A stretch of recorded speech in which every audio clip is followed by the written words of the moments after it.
పూజాకోటి సమం స్తోత్రం అని ఆర్యోక్తి. పూజలు అనేకంగా చేస్తే ఎంత పుణ్యం కలుగుతుందో ఒక్క స్తోత్ర పారాయణ చేసినా కూడా అంతే పుణ్యం కలుగుతుంది. అందుకనే స్తోత్రానికి చాలా ప్రాముఖ్యతనిచ్చారు. ఎన్ని పెద్ద పూజలు చేసినా, ఎంత విస్తారమైన పూజలు చేసినా, ఆఖరికి యజ్ఞయాగాది క్రతువులు చేసినా సరే చివరిలో స్తోత్రపారాయణం అనేటువంటి ఒక క్రియ ఉంటుంది. అందుకని స్తోత్రానికి ఉండేటువంటి శక్తి అంతటి అమోఘమైనటువంటిది.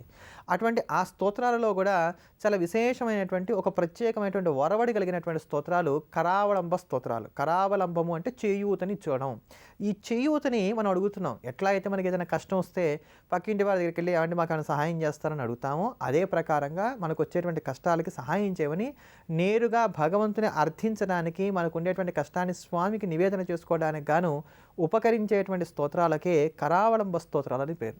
అటువంటి ఆ కరావలంబ స్తోత్రాల్లో తలమానికమైనటువంటిది శ్రీమద్ వెంకటేశ్వర కరావలంబ స్తోత్రం. ఈ శ్రీమద్ వెంకటేశ్వర కరావలంబ స్తోత్రాన్ని శృంగేరి జగద్గురువులు రచించారు.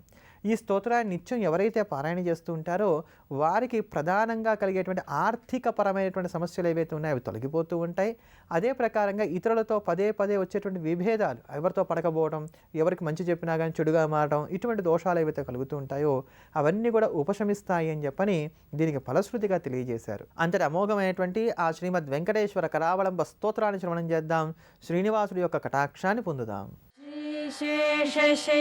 शेषशैलसुनिकेतन दिव्यमूर्ते नारायणाच्युत हरे नळिनायताक्ष लीलाकटाक्ष परिरक्षित सर्वलोक श्रीवेङ्कटेश मम देहि करावलम्बम् ब्रह्मादिवन्दित पदाम्बुज शङ्खपाणे श्रीवत्सुदर्शन सुशोभित दिव्यहस्त कारुण्यसागर शरण्य सुपुण्यमूर्ते श्रीवेङ्कटेश मम देहि करावलम्बम् वेदांत वेद्य भवसागर कर्णधार श्रीपद्मनाभ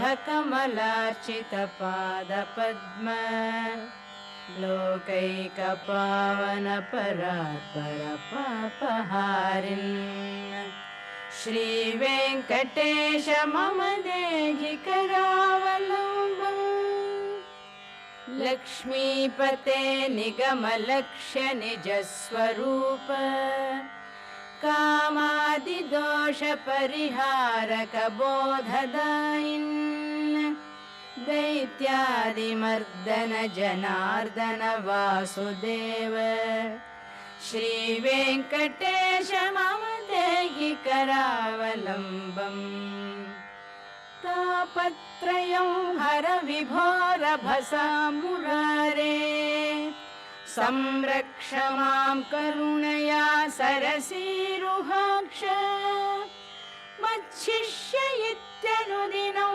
परिरक्ष विष्णो श्रीवेङ्कटेश मम देहि करावलम्बम् श्रीजातरूप नवरत्न लसत् किरीट कस्तूरिका तिलक शोभिललाट देश राकेन्दु बिम्ब वदनाम्बुजवारिजाक्ष श्रीवेङ्कटेश मम देहि करावलम्बम् मन्दारुलोकवरदानवचो विलास रत्नाढ्यहार परिशोभित कम्बुकण्ठ केयूररत्न सुविभासि दिगन्तराळ श्रीवेङ्कटेश मम देहि करावलम्बम्